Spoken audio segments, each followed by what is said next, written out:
잊어버린 고향 태초를 찾아서 27번째 은혜의 시간을 나누도록 하겠습니다. 미국의 어느 잡지에 난 얘기를 제가 읽어드리면서 말씀을 시작하도록 하겠습니다. 제가 지난 월요일 배심원 호출을 받고 샌프란시스코 법정에 갔었습니다. 제가 배심원으로 들어가게 된 재판의 피고인은 강도 혐의를 받고 있는 흑인 소년이었습니다. 그 소년은 하도 배가 고파서 집 근처에 체크 캐싱하는 곳에 가서 메모지에다가 Give me the money라고 적어서 뒤밀었다가 강도 혐의로 붙잡힌 사람이었습니다. 그러니까 그렇게 해서 받아가지고 도망친 돈이 겨우 고작 25불이었습니다. 그는 무기도 없었고 사람을 해할 만큼 힘도 없는 사람이었습니다. 그런데 그 아이는 강도 혐의로 징역 3년형을 받았습니다. 마치 오래전에 샌프란시스코의 알카트레즈 감옥에 끌려갔다가 시체로 돌아온 헨리 영의 이야기를 보는 것 같았습니다. 헨리 영은 어린 여동생이 너무 굶주려서 괴로워하자 가게에서 오브를 훔쳐 달아나다가 잡힙니다. 그는 그 일로 그 유명한 알카트레즈 감옥에 갇히게 되고 그곳에서 독방에서만 3년을 지내다가 결국은 변시체로 나왔습니다. 여러분, 만일 그 정도의 죄로 징역을 3년이나 살아야 한다면 죄가 들키지 않고 지은 죄를 다 합치면 저는 아마 3,000년을 감옥에 있어도 모자랄 것입니다. 단지 발각만 되지 않았다 뿐입니다. 여러분은 어떻습니까? 하물며 그 범죄 대상이 사람이 아닌 하나님이었을 때는 그 죄값이 얼마나 크겠습니까?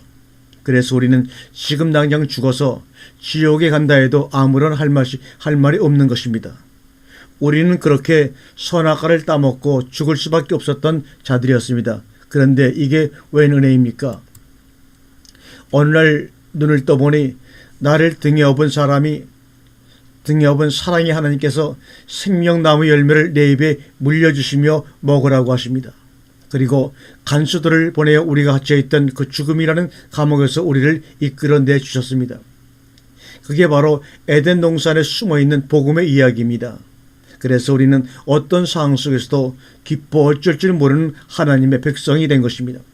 여러분, 다른 것으로 만족을 삼으려고 하지 마시고 그 은혜의 하나님과 은혜의 복음으로 행복해 하시고 기뻐하십시오. 절대 여러분의 상황에 무릎을 꿇지 마세요.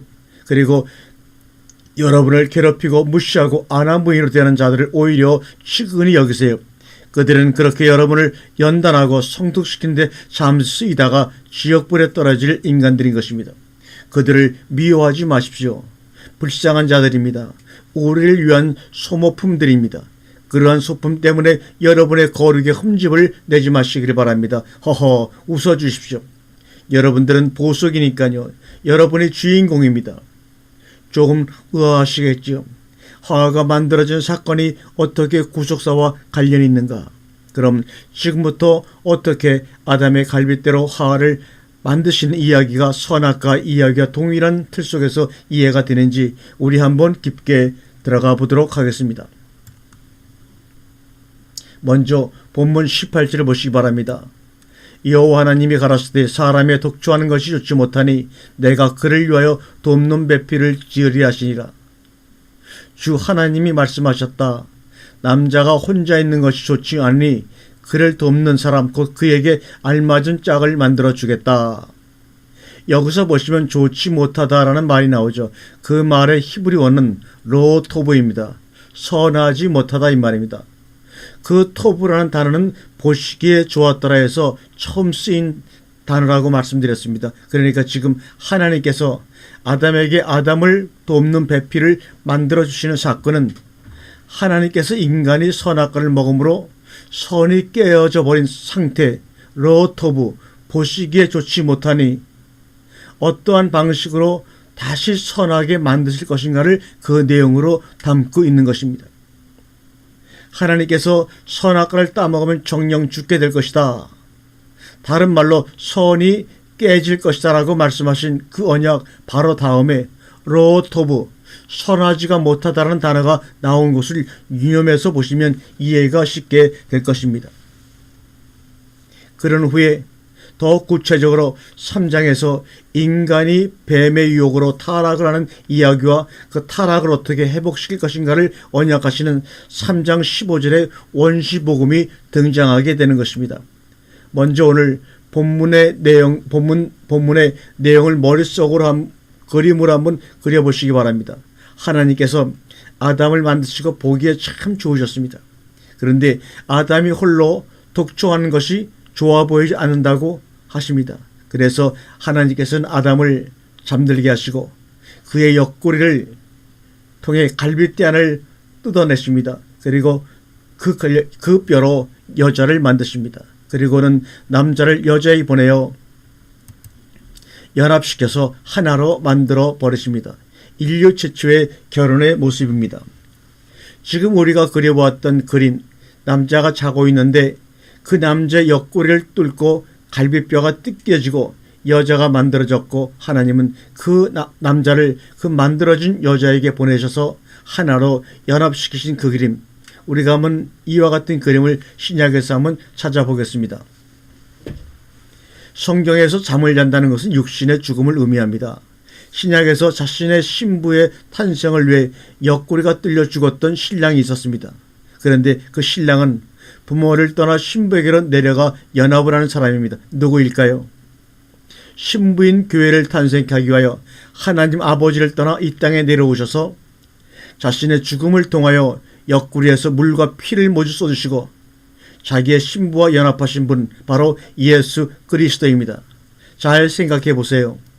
아담은 부모가 없었잖아요. 그런데 하나님께서 아담과 하와를 결혼시키면서 남자가 부모를 떠나 여자와 한 몸을 이룰 자라고 말씀을 하신 것은 하나님 아버지를 떠나 이 땅에 내려오셔서 신부인 교회와 연합하시는 예수 그리스도를 힌트하고 계신 내용이라고 우리는 알 수가 있습니다.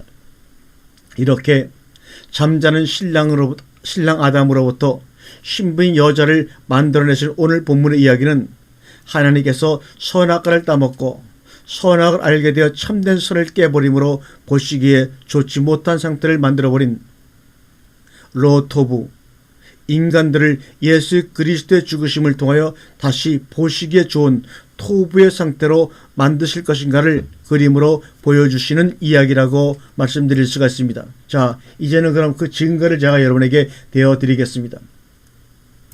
우리가 지난 성경 공부 때도 말씀을 했지만 하나님은 많은 곳에서 당신을 우리의 남편이라고 표현하십니다. 에레미야 3장 14절 읽겠습니다. 여호와가 말하노라, 배역한 자식들아 돌아오라, 나는 너희의 남편임이라. 내가 너희를 성읍에서 하나와 족속 중에서 둘을 택하여 시온으로 데려오겠고 이는 너를 지으신 자는 내 남편이시라. 그 이름은 만군의 여호와시며 내 구속자는 이스라엘의 거룩한 자시라. 온 세상의 하나님이라 칭함을 받으실 것이며, 또 마태복음 9장 15절에 예수께서 저에게 이르시되 호린집 손님들이 신랑과 함께 있을 동안에 슬퍼할 수 있느냐? 그러나 신랑을 빼앗길 날 이르니 그때에 금식할 것이니라. 고린도후서 12장 2절에 내가 하나님의 열심으로 너희를 위하여 열심을 내노니 내가 너희를 정결한 처녀로 한 남편인 그리스도께 드리려고 중미함이로다. 하나님께서는 인간이 타락을 하고 하나님을 떠나버려 선이 깨져버린 상태를 아담이 독초하는 것으로 묘사하신 것이고, 그 깨져버린 선을 회복하는 방법으로 당신 자신의 죽음을 택하셨다는 것을 잠자는 아담의 갈비뼈로 신부가 탄생하는 장면으로 창세기에서 이미 보여주고 계신 것입니다. 따라서 오늘 본문의 아담은 예수 그리스도를 예표하는 것이고 하와는 교회를 예표하고 있는 것입니다. 에베소서에서 확인 도장을 찍어줍니다. 이러므로 사람이 부모를 떠나 그 아내와 합하여 그들이 한 육체가 될지니라. 이 비밀이 크도다. 내가 그리스도와 교회에 대하여 말하노라.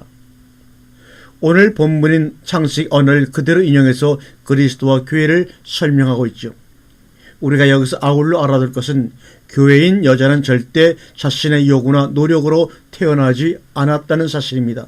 하와가 나 좀 만들어주세요 라고 요구를 했나요? 무슨 노력을 했습니까? 하나님의 뜻과 계획에 따라 무에서 만들어진 것입니다. 우리가 이 하와의 창조 이야기가 교회의 탄생을 예표하고 있다는 것을 인정한다면 구원에 있어서 절대 인간 측에서의 선택이나 공로를 내세울 수 없다는 것을 알 수 있는 것입니다.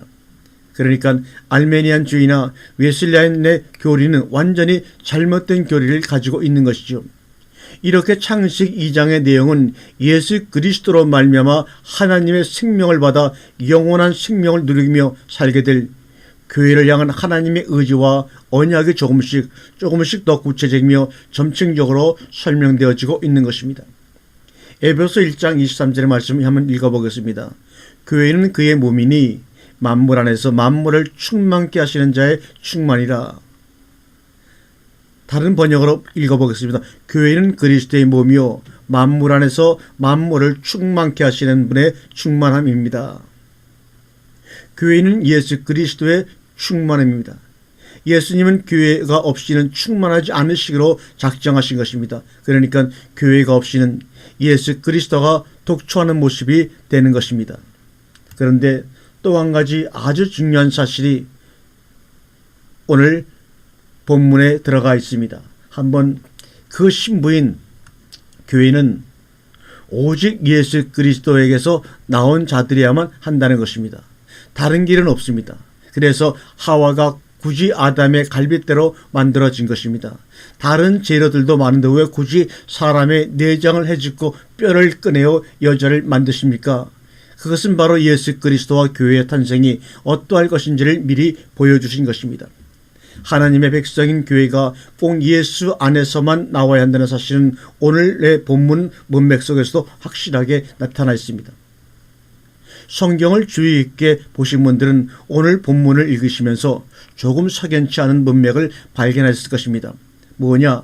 하나님께서 아담이 독초하는 것이 선하지 않아서 그에게 돕는 배필을 만들어주시는 사건에 왜 갑자기 19절부터 20절까지 아담이 짐승들에게 이름을 붙여준 이야기가 삽입되어 있을까요? 라는 얘기입니다. 그리고 또 한 가지 짐승들 중에서 아담의 돕는 배필을 택하지 않으셨을까요? 아니 왜 짐승들을 등장시키 이름을 지어주는 장면을 삽입시킨 후에 그 사건을 아담의 갈비뼈와 대조시키고 있을까요? 셈족의 문화권에서는 이름을 지어주는 것이 어떤 의미가 있다고 했습니까? 이름을 짓는 자가 이름을 받는 자의 존재의 속성과 내용을 속속들이 파악하고 있다는 뜻으로 이름을 짓는 자가 이름을 받는 자에 대한 소유권과 통치권을 갖고 있다는 것을 입증하는 것이라고 말씀드렸습니다. 아담이 모든 짐승의 이름을 붙였다는 것은 아담이 그 짐승들의 속성과 내용을 속속들이 다 파악해서 알고 있었다는 것을 의미합니다. 그럼에도 불구하고 아무리 보아도 그 모든 짐승들 중에는 배필로서 아담을 도와줄 존재가 없었다는 것입니다. 우리가 조금 있으면 아시겠지만 그 짐승들이 바로 세상을 상징하는 것입니다. 그래서 하나님은 짐승처럼 살고 있는 세상과는 전혀 다른 차원에서 나온 존재가 교회라는 것을 설명하시기 위해서 아담이라는 존재 안에서 그 아담을 돕는 배필을 지으신 것입니다. 그 부분을 우리가 좀 더 구체적으로 설명을 해드리면 우리가 앞서 공부했던 2장 7절을 보면 최초의 사람은 흙으로 지어진 후 생기를 받습니다. 여호와 하나님이 흙으로 사람을 지으시고 그 생기를 그에 불어넣으시니 사람이 생명이 된지라. 여기서 생명이라고 번역했던 단어는 하이 네페시 하야입니다. 살아있는 하이 네페시 산 존재라는 의미가 됩니다. 그런데 그 하이 네페시라는 단어가 오늘 본문인 19절에도 동일하게 등장을 합니다. 한번 보겠습니다. 여호와 하나님이 흙으로 각종 들짐승과 공중의 각종 새를 지으시고 아담이 어떻게 이름을 짓나 보시려고 그것들을 그에게 이끌어 이르시니 아담이 각 생물 하야 네펫이 일컫는 바가 곧 그 이름이라 이렇게 말하고 있습니다. 바로 각 생물이라고 일컫는 이 단어가 하이 네펫입니다. 각 생물들 역시 흙으로 지어졌지만 하나님께서는 그들에게는 생기라는 것을 불어 넣지 않으셨습니다. 그래서 짐승들은 하이 네펫이 하야가 아니라 그냥 하이 네펫입니다. 하야가 빠졌습니다. 반면에 생기를 부여받은 인간은 하이네페시하야 살아있는 산 존재가 된 것입니다. 그렇다면 인간에게만 부어진 생기는 무엇일까요? 그 단어는 히브리어로 니스마트 하임입니다. 제가 전에 말씀을 설명해 드리길 그 니스마트 하임은 생명의 기운이라는 뜻이라고 말씀을 드렸습니다. 그 단어는 생명을 의미하는 하임이라는 단어와 훅 하고 불어오는 바람이나 호흡을 의미하는 네셔마라는 단어와 합성되어 만들어진 것입니다. 그래서 생명 자체가 아닌 생명의 기운을 나타낼 때 쓰는 단어라고 말씀을 드렸습니다. 그러면 그 니스마트 하임, 생기는 무엇에 쓰는 것일까요? 그것을 알면 짐승들과 인간인 아담이 무엇이 다른 것인지 우리가 분명히 구별할 수가 있습니다. 그 니스마트 하임이라는 똑같은 단어가 잠언서에 나옵니다. 한번 읽을까요? 잠언서 2장 27절 말씀입니다. 사람의 영혼은 여호와의 등불이라 사람의 깊은 속을 살피느니라. 다른 번역을 읽겠습니다. 주님은 사람의 영혼을 환히 비치시고 사람의 마음속 깊은 곳까지 살펴보신다 이 말입니다. 여기서 영혼이라고 번역된 단어가 바로 니스마트 하임, 생기입니다.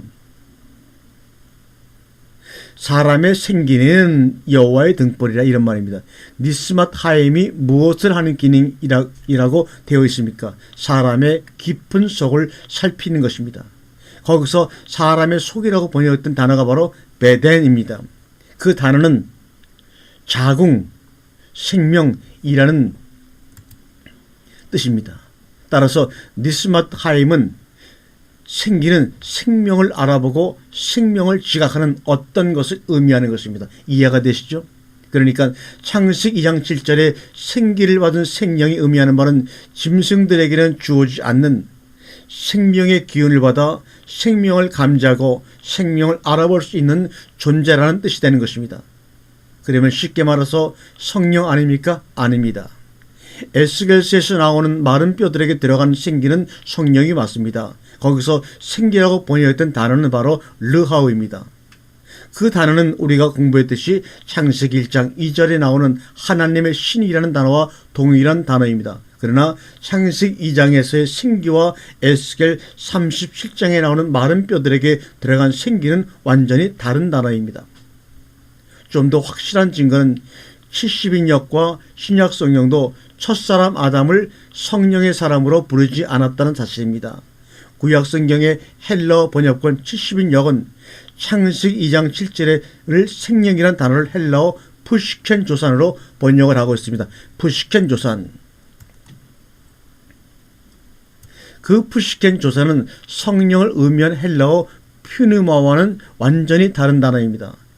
사도 바울이 창세기 2장 7절에 생명이라는 단어를 고린도전서 15장에서 산영이라는 단어로 옮기는데 그 단어도 푸니마가 아니라 푸시켄 조산입니다. 한번 읽겠습니다. 고린도전서 15장 45절입니다. 기록된 바 첫사람 아담은 산영이 되었담과 같이 마지막 아담은 살려주는 영이 되었나니. 바울이 첫사람 아담을 묘사하는 단어로 푸시켄 조산이라는 70인역의 번역을 따랐다는 것은 첫사람 아담은 그저 살아서 living being, 생명이 무엇인지 감지하고 알아볼 수 있는 존재였지만 생명나무의 실과인 살려주는 영, 예수 그리스도에서 거듭나지 못하면 영생을 소유한 자로 살아남을 수 없는 존재였음을 보여주고 있는 것입니다. 아담은 영생하도록 성령을 받은 자가 아니라 단지 생명의 기운을 받아 생명을 알아보고 지각하고 추구할 수 있는 존재였던 것입니다. 그러니까 아담은 하나님의 최종 목표가 아니었다는 뜻을 분명히 성경은 우리에게 제시하고 있습니다.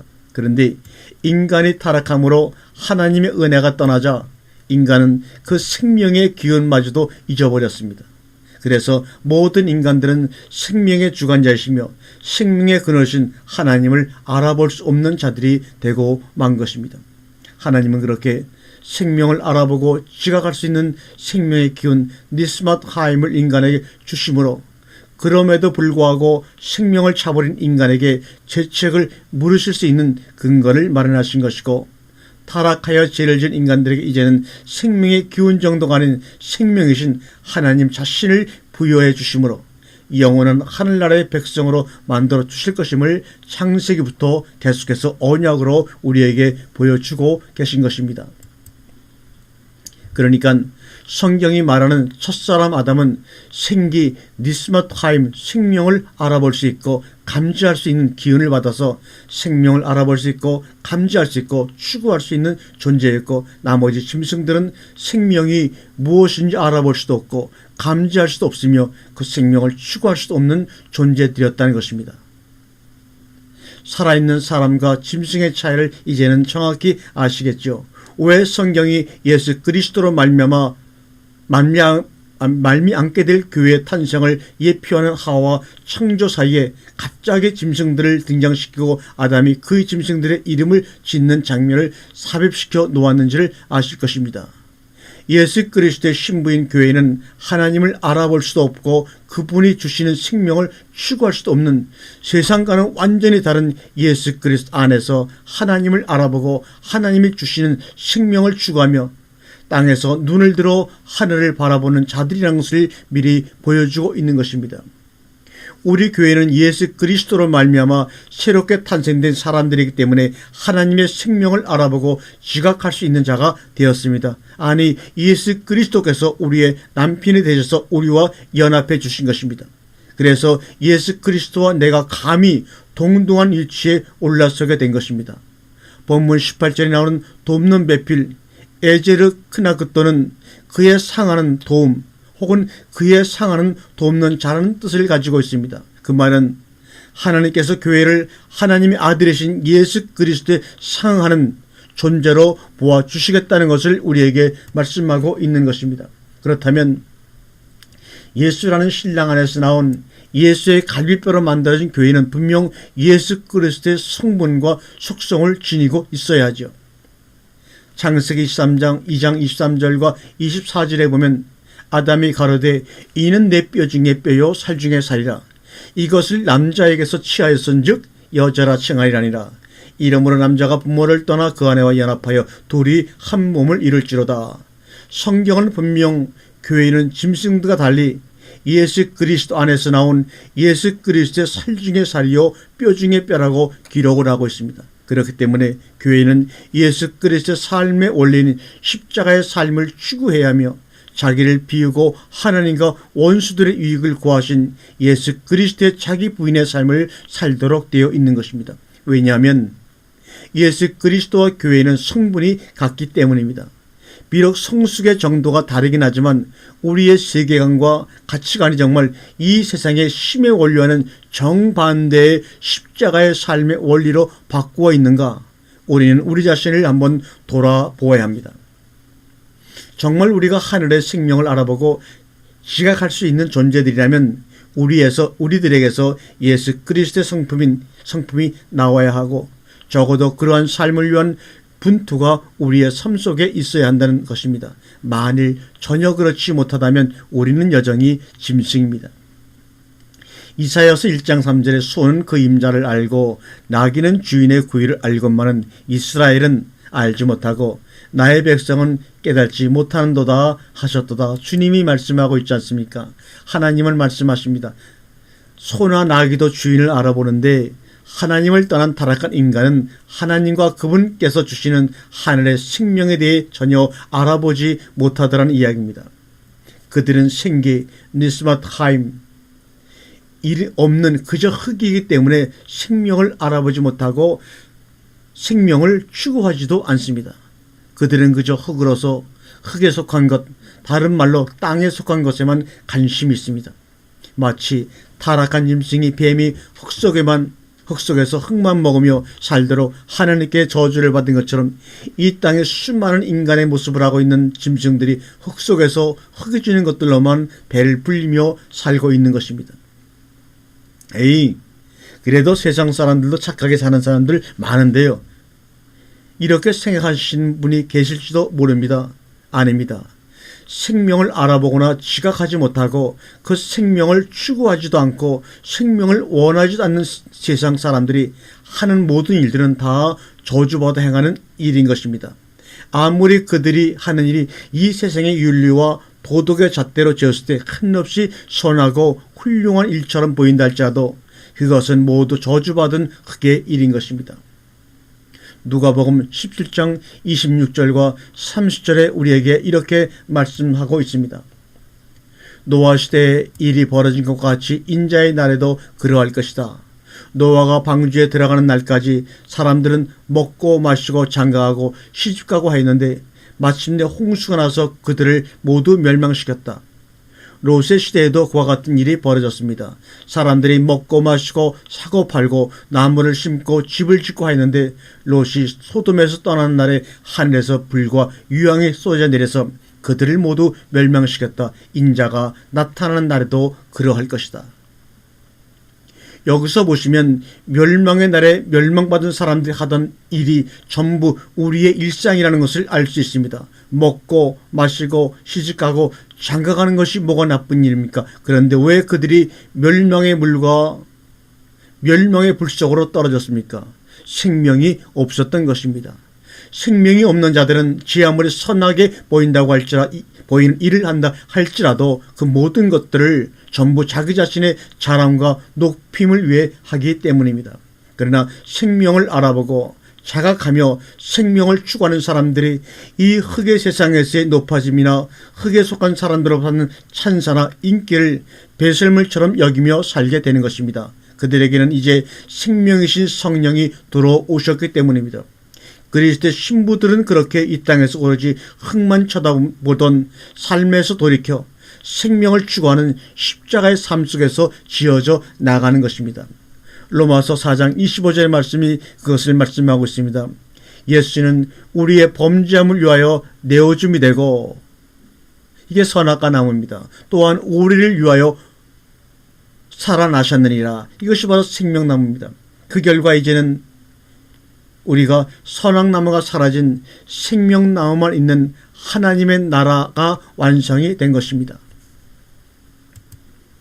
제가 지금 창세기의 창조와 에덴 동산에서부터 시작해서 선악과 나무와 생명나무, 즉 행위인 행위 언약과 은혜의 언약의 상호관계에서 돌출되는 십자가가 어떻게 점진적으로 밝게 계시되고 있는지를 여러분에게 설명해드리고 있습니다. 그 창세기가 요한계시록에서 어떻게 완성되는지를 보시면 오늘의 말씀이 훨씬 더 이해가 잘 되실 것입니다. 계시록 21장 1절 말씀을 읽겠습니다. 나는 새 하늘과 새 땅을 보았습니다. 이전의 하늘과 이전의 땅이 사라지고 바다도 없어졌습니다. 요한계시록 22장 1절과 5절입니다. 천사는 또 수정과 같이 빛나는 생명수의 강을 내게 보여주었습니다. 그 강은 하나님의 보좌와 어린 양의 보좌로부터 흘러나와서 도시의 넓은 거리 한가운데를 흘렀습니다. 강 양쪽에는 12종류의 열매를 맺는 생명나무가 있어서 달마다 열매를 내고 그 나무 잎은 민족들을 치료하는 데 쓰입니다. 다시는 저주받을 일이라고는 아무것도 그 도시에 없을 것입니다. 하나님과 어린 양의 보좌가 도시 안에 있고 그분의 종들이 그분을 예배하며 하나님의 얼굴을 뵐 것입니다. 그들의 이마에는 그분의 이름이 적혀 있고 다시는 밤이 없고 등불이나 햇빛이 필요 없습니다. 그것은 주 하나님께서 그들을 비추시기 때문입니다. 그들은 영원 무궁하도록 다스릴 것입니다. 이렇게 요한계시록에서는 우리에게 말씀을 하여 주시고 있습니다. 여기 보시면 창세기의 창조가 언약을 담고 있는 것이라는 것이 분명해집니다. 바다가 물러가고 어둠이 물러간 새 하늘과 새 땅을 반드시 만들어내시겠다는 하나님의 의지가 창세기의 창조기사에 들어있었다는 것이 요한계시록에서 확인이 되는 것입니다. 그리고 에덴 동산의 선악과 나무와 생명나무, 그리고 그 동산을 적시며 흐르던 강이 새하늘과 새 땅에서 이렇게 완성이 되고 있습니다. 한 가지 뚜렷한 차이는 선악과 나무가 없어졌다는 것입니다. 그 말은 이제 probation is over. 하나님의 시험은 이제 끝났다는 것입니다. 행위의 언약은 없어져 버린 것입니다. 왜 없어졌습니까? 하나님의 은혜로 하나님의 아들이신 예수님께서 완벽하게 지켜내셔서 우리 성도들에게 정가시켜 주셨기 때문입니다. 그래서 이제 선악과 나무는 필요가 없어져 버렸습니다. 창세기 3장 1절에 여호와 하나님이 지으신 들짐승 중에 뱀이 가장 강교하더라. 뱀이 여자에게 물어 가로되 하나님이 참으로 너희더러 동산 모든 나무의 실과를 먹지 말라 하시더냐. 제가 이번에 창세기 3장 1절을 히브리어 성경으로 보다가 아주 특이한 단어 하나를 발견했습니다. 그 단어는 다름이 아닌 여호와 하나님이 지으신 이라는 어구에 나오는 지으신 아싸라는 단어입니다. 그 아싸라는 단어는 만들다라는 의미도 있지만 임무를 맡기다라는 뜻도 가진 단어입니다. 임무를 맡기다. 왜 굳이 인간을 타락시킨 뱀을 묘사하는데 아싸라는 단어를 함께 썼을까요? 그 단어는 뱀이 여호와에 의해 지어졌다는 것을 강조하는 말입니다. 그것은 여러분도 아마 확실히 아실 것입니다. 아싸. 달리 번역을 하면 그 뱀에게 여호와에 의해 어떤 임무가 맡겨졌다는 표현인 것입니다. 여기서 저는 또한 번역사를 주관하시는 하나님의 주권을 읽을 수가 있었습니다. 사단은 하나님의 작정과 계획 속에서 지금 철저하게 하나님께 사용되고 있는 도구일 뿐이라는 사실입니다. 할렐루야. 여러분, 우리가 믿는 하나님이 정말 사단이 타락할 것을 모르고 계셨을까요? 아니, 사단이 타락할 때 창조주신 그분께서 피조물들의 반란을 일거에 진압을 하실 수가 없었을까요? 사탄이 타락하라고 반란군을 소집할 때 하나님은 무엇을 하고 계셨나요? 구테타가 무서워서 구중궁궐에 하나님이 숨어 계셨을까요? 말이 안 되는 얘기지 않습니까? 전지전능하신 하나님께서 어떤 계획과 목적을 가지고 창조한 것이 하나님의 계획과 목적을 스스로 벗어날 수 있는 것입니까? 아니지요. 어떤 분이 이야기하시는 것처럼 원래는 하나님께서 사단을 하나님 나라의 찬양대장으로 쓰시기 위해 창조하셨는데 사단이 하나님의 명령을 어기고 마귀가 된 것이라면 하나님은 자신의 목적과 계획 하나를 지켜내지 못하시는 이빨 빠진 호랑이 하나님이 되시는 것입니다. 하나님은 당신의 목적을 위해 만드신 것은 반드시 그 목적에 맞게 쓰시는 분입니다. 그러니까 엄밀히 말해서 사단은 하나님이 위해 사용되기 위해 준비된 소품에 불과한 존재라는 것을 우리는 이제 반드시 알아야 합니다. 그래서 하나님의 계획이 완성이 되었을 때 가차없이 용도 폐기를 시켜 버리시는 것입니다. 요한계시록 20장 9절과 10절에 분명히 말씀하고 있지요. 그들은 지면으로 올라와서 성도들의 진과 하나님께서 사랑하시는 도시를 둘러쌌습니다. 그러나 하늘에서 불이 내려와서 그들을 삼켜버렸습니다.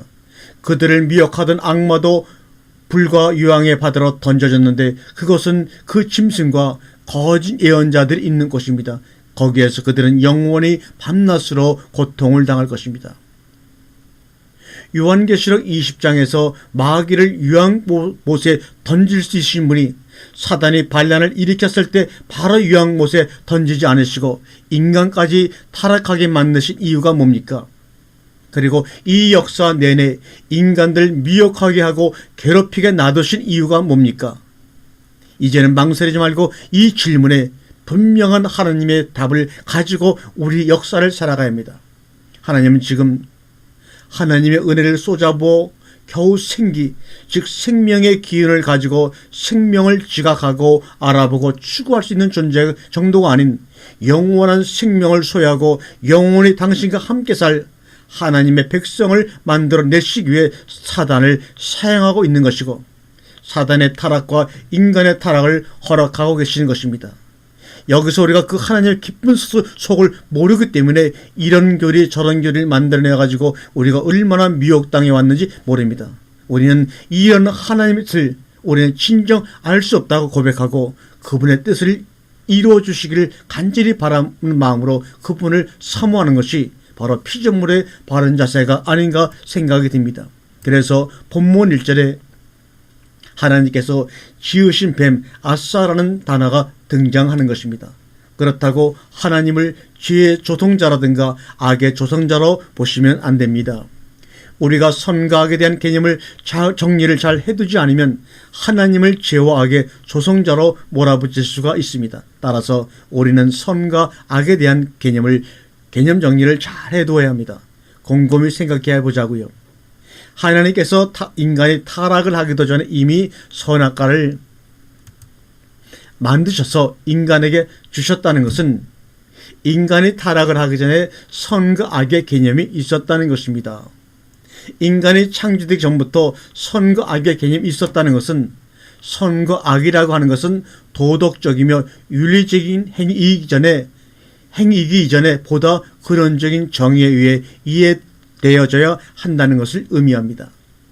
그럼 선이라는 것이 무엇인지는 이미 아시죠? 선이라는 것은 여러 번 설명드렸다시피 하나님이 계획하시고 의도하신 것이 그분이 세워놓으신 질서 속에서 잘 실행되어지고 유지되어진 상태를 토부라고 하는 것입니다. 그러니까 모든 피조물들과 그들을 붙잡고 있는 질서들이 하나님의 계획과 의도에 완전히 순종하여 하나님의 의도대로 되어지는 것이 바로 선인 것입니다. 그리고 그 하나님의 의도와 계획에서 벗어나는 모든 것들을 악이라고 합니다. 그러니까 선과 악의 기준이요 판단하는 자는 오직 하나님 한 분뿐입니다. 그렇다면 아담에게 진정한 돋는 배필은 누구여야 합니까?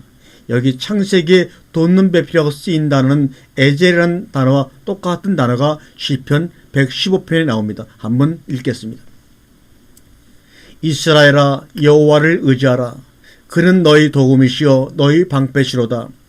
아론의 집이여 여호와를 의지하라. 그는 너희의 도움이시여 너희 방패시로다. 여호와를 경외하는 너희는 여호와를 의지하라. 그는 너희의 도움이시여 너희 방패시로다. 이렇게 시편 기자는 시편에서 고백을 하고 있습니다. 그렇다면 여기에 쓰인 그는 너희의 도움이시오 라는 어구에 쓰인 단어가 바로 에제르입니다. 그러니까 이스라엘 즉 하나님의 백성들의 돕는 배필은 바로 하나님 자신이어야 한다는 것을 시편 기자는 알고 고백을 하신 것입니다. 더 명확한 증거는 신약에 나오죠. 그 에젤이라는 히브리어를 헬라로 바꾸면 파라크레토스입니다.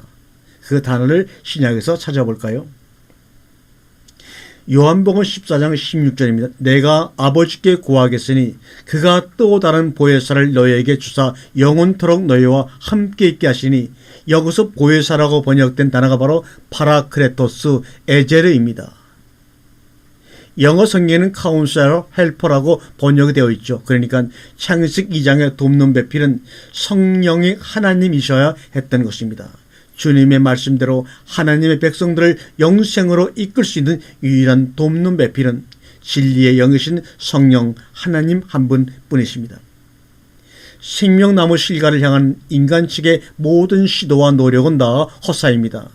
하와라는 여자는 그러한 인간의 나약함과 불가능함을 폭로하여 진정한 돕는 배필의 필연성을 우리에게 주지시키기 위한 일정한 시간에 돕는 배필이었던 것입니다. 그러나 이제 구원받은 돕는 배필은 어떻습니까? 그 안에 성령이 계심으로 진정한 돕는 배필이 될 수 있는 것이죠. 그래서 성도가 배우자를 고를 때 첫 번째 보아야 할 것은 학벌이나 외모나 재산의 정도가 아니라 그가 과연 거듭난 사람인가 아닌가 이어야 하는 것입니다. 청년들은 이 영상을 보고 있다면 명심하시기 바랍니다. 자칫하면 여러분의 배우자가 돕는 배필이 아닌 여러분을 죽이는 자가 될 수도 있다는 것을 명심하시기 바랍니다. 그러한 배경 속에서 오늘 본문의 하와의 타락을 한번 우리가 함께 보도록 하겠습니다. 먼저 본문 1절을 한번 보겠습니다. 여호와 하나님이 지으신 들짐승 중에 뱀이 가장 간교하더라. 뱀이 여자에게 물어 가로되 하나님이 참으로 너희들어 동산 모든 나무의 실과를 먹지 말라 하시더냐. 모세는 뱀을 수식하는 형용사로 아름이라는 단어를 사용합니다. 우리말 개역성경은 아름이라는 단어를 간교하다라고 번역을 했습니다만 원래 히브리어 원어의 뜻은 클레버에 더 가깝습니다. 현명하다, 지혜롭다고 번역하는 것이 사실 더 원문에 맞는 번역인데 뱀에게 그러한 말을 붙여주기가 뭐했던지 간교하다라고 번역을 했습니다. 마태복음에 보면 주님께서 12제자를 파송하시면서 모처럼요 뱀처럼 아름해라 지혜로우라는 말씀을 하시죠. 거기서 쓰인 헬라어 푸로니모스가 바로 오늘 본문의 아름이라는 히브리어와 같은 의미의 단어입니다. 우리는 이러한 단어를 통해서 하나님을 떠난 지혜와 명철은 오히려 자신에게 득이 되는 것이 아니라 독이 된다는 것을 알 수가 있습니다. 계속해서 뱀이 여자에게 물어 가로되 라는 어구에 쓰인 히브리어 아마르라는 동사입니다. 그 동사는 칼동사 와우 계속형입니다. 그 말은 이미 오래도록 서로 말하고 사귀었다는 뜻을 담고 있는 것입니다. 갑자기 어느 날 어느 순간에 에덴 동산에 뱀이 나타나가지고 하와에게 아마르 말을 하는 것이 아니라 오래도록 이미 이러한 일이 일어나기 오래도록 서로 말하고 사귀었다는 뜻을 가지고 있습니다. 하와는 현명하고 지혜로웠던 뱀과 자주 함께 했던 것 같습니다. 사단은 그렇게 하와의 친밀한 관계였던 뱀을 사용해서 하와를 미혹한 것입니다. 학자들은 태초의 뱀은 지금처럼 징그러운 짐승이 아니었을 것이라고 추천합니다. 그리고 처음에는 뱀에게 다리가 있을 것이라는 측정도 합니다. 왜냐하면 뱀은 하나님의 저주를 받아 땅을 베러 기게 되었거든요. 그래서 뱀의 다리를 사용하여 걷던 지혜롭고 현명한 짐승이었다는 추론이 있게 된 것입니다. 창세기 4장 12절과 16절을 보겠습니다. 내가 밭을 갈아도 땅에 다신 그 효력을 내게 주지 아니할 것이요 너는 땅에서 피하여 유리하는 자가 되리라. 가인이 여호와 앞을 떠나 에덴 동편 놋 땅에 거하였더니 이렇게 말합니다. 하나님께서 동생을 살해한 아담의 맏아들 가인을 저주하시면서 가인을 유리하는 자가 될 것이라고 말합니다. 유리하다는 말은 바로 방랑하다는 말입니다. 그런데 가인이 어디 가서 정착을 합니까? 놋 땅에 가서 정착을 합니다. 우리말 개역성경에 놋이라고 번역된 히브리어는 노드가 무엇인지 아십니까? 유리하다, 방황하다, 노드와 같은 뜻입니다. 가인이 너는 유리하는 자가 되라는 하나님의 저주가 무슨 뜻인지 몰랐을 리 없습니다. 그런데 그 하나님의 말씀을 자기 편한 대로 살짝 바꿔서 유리 방황이라는 땅에 가서 그대로 그냥 정착을 해버렸습니다. 겉으로 보기에는 마치 하나님 말씀을 잘 따른 것 같이 보이지만 실제로는 해볼 테면 한번 해보자는 도전적 심보가 들어있는 행동이었던 것입니다. 그러니까 하나님의 말씀을 살짝 왜곡하는 것은 사실은 하나님을 정면으로 대적하는 것이기 때문에 그래서 하나님은 하나님의 말씀을 1.1획도 보태거나 빼서 전달이 되면 안 된다고 우리에게 성경 가장 마지막 요한계시록 마지막 장에서 우리에게 또다시 한번 경고를 하고 있는 것입니다. 특히 말씀을 전하는 사역에 부름받은 목회자들은 더욱더 주의를 기울여서 말씀의 1.1획도 뺀 것이 있나 없나를 알고 말씀을 연구해서 전해야 합니다. 그러기 위해서는 좀 더 힘들어도 원어 성경을 읽고 거기에서 우리가 더 세심한 주의를 기울여 말씀을 연구해야 합니다. 자신이 하고 싶은 말을 전달하기 위해 하나님의 말씀을 왜곡해서 제시한 행위는 하나님을 정면으로 대적하는 행위인 것입니다. 자신의 의견에 반대하는 장로들을 공격하기 위해 목사가 하는 말이나 목사가 하는 일에 반대하는 사람들은 상대가 저주를 받는다느니 목사는 하나님께 기름 부음을 받은 사람이고 장로는 사람 위에 선택을 받은 사람이라니 오병의 기적은 지금도 일어나고 있으니 빚을 내서라도 헌금을 한번 해보라니 11조를 열심히 해서 하나님이 정말 축복을 주시나 안 주시나 하나님을 시험해보라는 등 이런 말들은 성경에 나와 있지도 않거니와 상식적으로 수긍할 수 없는 아주 저속하고 치졸한 하나님을 향한 반역입니다. 아니 하나님을 시험해보라고? 우리가 어떻게 피조물인 우리가 하나님을 시험할 수 있겠습니까? 그런데도 11조라는 그 돈에 붙잡혀가지고 11조를 너가 해봐라. 그러고도 하나님 정말 축복을 해주나 아니나 하나님을 시험해봐라고 그렇게 외치는 그들의 심보 속에 무엇이 들어있는지 그렇게만 말해야 돈을 낼 것 같으면 그런 돈이 하나님에게 무슨 의미가 있겠습니까? 그런데도 자신이 하고 싶은 말을 하기 위해 성경을 살짝 비틀어서 이용을 하는 사람들이 종종 있다는 것을 봅니다. 종종 있다고 하는 것입니다. 다가 그렇다는 것을 말씀드리는 것은 아닙니다. 곡해가 없었으면 좋겠습니다. 다시 본문으로 들어가겠습니다. 그렇게 하나님의 말씀이 살짝 왜곡이 되자 그 말을 듣는 사람의 마음속에 심각한 현상들이 일어나기 시작했습니다.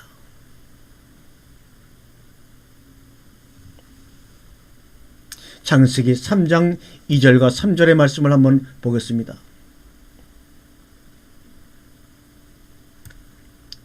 여자가 뱀에게 말하되 동산 나무의 실과를 우리가 먹을 수는 있으나 동산 중앙에 있는 나무의 실과는 하나님의 말씀에 너희는 먹지도 말고 만지지도 말라 너희가 죽을까 하노라 하셨느니라.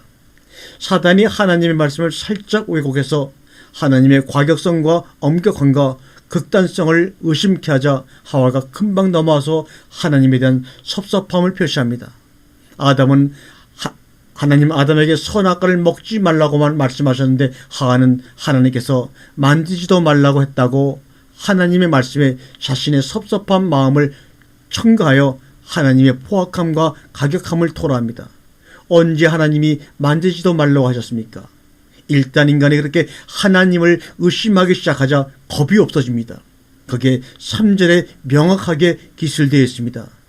하나님께서는 아담에게 선악과를 먹게 되면 정령 죽으리라 무트 타 무트 죽고 죽으리라고 말씀하셨습니다. 그런데 겁이 없어진 하와는 죽을까 하노라 죽을지도 모른다라고 하나님의 말씀을 바꾸어 버렸습니다. 이것이 바로 오늘날 우리들의 본 마음이 아닌가 모르겠습니다. 다음 시간에 계속해서 우리가 하나님과 같이라는 말씀을 통해서 더 깊은 진리의 속으로 빠져들어가는 귀한 시간을 갖도록 하겠습니다. 감사합니다.